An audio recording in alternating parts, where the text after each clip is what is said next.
Number one, ito Isa, pong ginawa nila tungkol kay Orly Gutesa.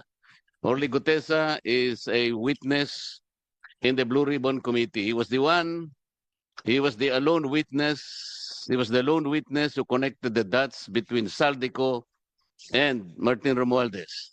Ngayon gumawa sila ng fake news. Orly Gutesa break silence. Pinilit lang ako ni Defensor at Marcoleta. So, ang ibig sabihin nito, gusto nilang palabasin na yung sworn statement na ginawa ni Gutesa before the Blue Ribbon Committee is a fake one. So, hindi ba importante sa inyo na i-fact check nyo ito o hindi? No, you have to answer me. Hindi importante ito. Advice ko lang po, refer nyo po lagi sa chairman. Opo, para po hindi po tayo masyadong uminit, baka umapoy.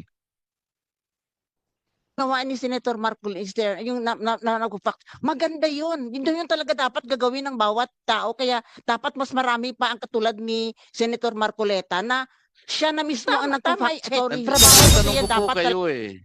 So tama po yung So ginawa kami niyo. pa po ang gumawa ng Recommend. paraan.